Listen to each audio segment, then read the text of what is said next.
ఆకేమో TV devotional కు స్వాగతం. రాజమ్మ వేడివేడి నూనెలో గారెలు వేస్తూ ఉంటుంది. చుట్టూ జనం కొంచెం రద్దీగా ఉన్నారు. రాజమ్మ ఆత్రంగా రోడ్డు వైపు చూస్తూ తనలో తాను మాట్లాడుకుంటుంది. ఏంటో పొద్దున్నే ఫోన్ చేసేసాడు, అమ్మా నేను వచ్చేస్తున్నా అని.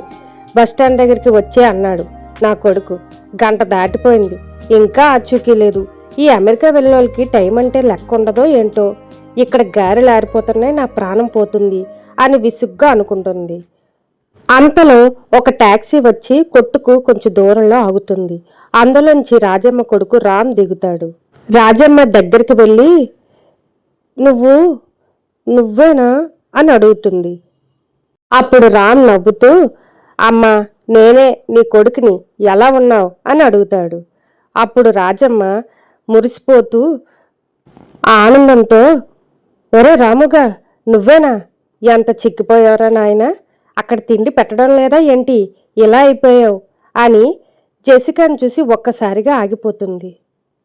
అబ్బో ఇదేంట్రా, ఎవరు తెల్లదొరసారిని పట్టుకొచ్చావు, షూటింగ్ ఏమన్నా జరుగుతుందా ఇక్కడ అని అడుగుతుంది.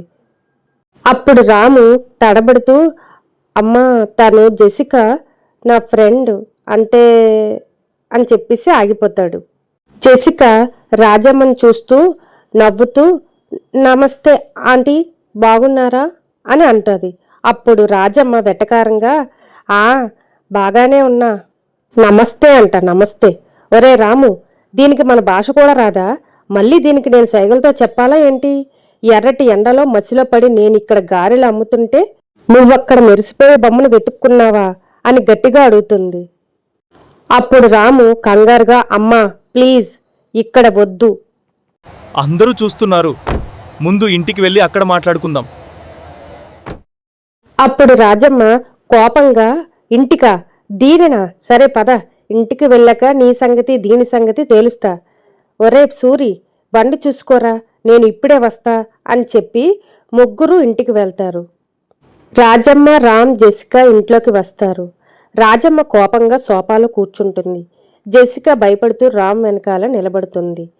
అప్పుడు రాజమ్మ అంటుంది, రాము ఇప్పుడు చెప్పరా, ఎవత్రా ఇది, దీంతో నీకున్న సంబంధం ఏంటి అని అడుగుతుంది. అప్పుడు రాము, అమ్మా జెసికా నా కొలీగ్, మేమిద్దరం ఒకరినొకరు ఇష్టపడ్డాం, పెళ్లి చేసుకోవాలనుకుంటున్నాం అని అంటాడు. అప్పుడు రాజమ్మ షాక్ అయ్యి, ఏమన్నావురా, పెళ్ళా, ఈ పిల్లని చేసుకుంటావా, ఒరే నేను ఆల్రెడీ మన పక్క వీధి సీతమ్మ కూతురు చూసి పెట్టానురా, ఆ పిల్లని చేసుకుంటే మన ఆస్తిపాస్తులు గౌరవాన్ని పెరుగుతాయి, ఈ తెల్ల పిల్లని తెచ్చి మన ఇజ్జత్ తీస్తావా, దీనికి మన భాష రాదు, మన పద్ధతులు రావు, కనీసం బొట్టు పెట్టుకోవడం కూడా రాదు, దీంతో ఎలా ఉండాలిరా అని అంటుంది. అప్పుడు రామ్ అంటాడు, అమ్మ భాష రాకపోయినా మనసు ఉంది కదా, తను నిన్ను చాలా గౌరవిస్తుందమ్మా అని అంటాడు.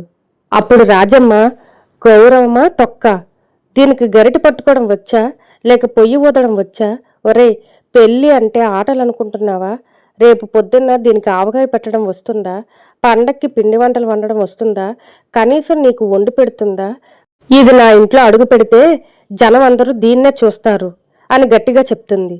రాము, అమ్మ ప్లీజ్ ఒక్క వారం టైం ఇవ్వు, తను నీకు నచ్చకపోతే అప్పుడు చూద్దాం అని అంటాడు. అప్పుడు రాజమ్మ, వారం కాదు కదా, నిమిషం కూడా ఈ తెల్లపిల్ల ఇక్కడ ఉండడానికి వీల్లేదు, ఇప్పుడే దీన్ని ఎయిర్పోర్ట్లో దించేసిరా అని గట్టిగా చెప్పేసరికి రామ్ కోపం పడతాడు. రామ్ సీరియస్గా, అమ్మ విను, జెసికా నా లైఫ్, తనని కాదని నేను వేరే ఎవరిని పెళ్లి చేసుకోను, నీకు నచ్చకపోతే నేను కూడా అమెరికా వెళ్ళిపోతాను, మళ్ళీ ఎప్పటికీ తిరిగి రాను అని అంటాడు. అప్పుడు రాజమ్మ షాక్ అయ్యి కన్నీళ్లతో కొడుకు వైపు చూస్తూ, ఒరే ఏమంటున్నావురా, నన్ను వదిలేసి వెళ్ళిపోతావా, ఈ తెల్లపిల్ల కోసం అమ్మను కూడా వద్దనుకుంటావా అని ఏడుస్తుంది.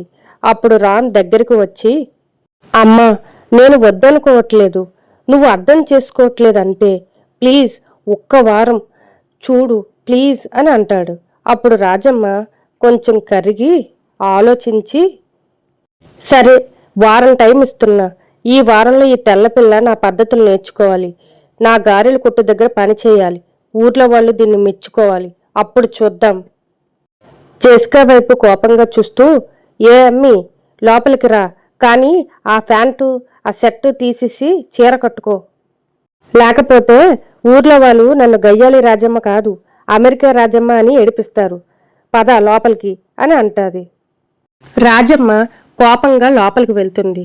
రామ్ జెసికాను సైగలతో వెళ్ళమంటాడు. జెసికా భయపడుతూనే రాజమ్మ వెనక వెళ్తుంది. రామ్ అనుకుంటాడు, రేపటి నుంచి ఎలా ఉంటుందో అని. ఫ్రెండ్స్, ఈ రోజు కథ మీకు నచ్చిందా? నచ్చితే కామెంట్ చేయండి. రేపు మరొక ఎపిసోడ్లో మళ్ళీ కలుద్దాం.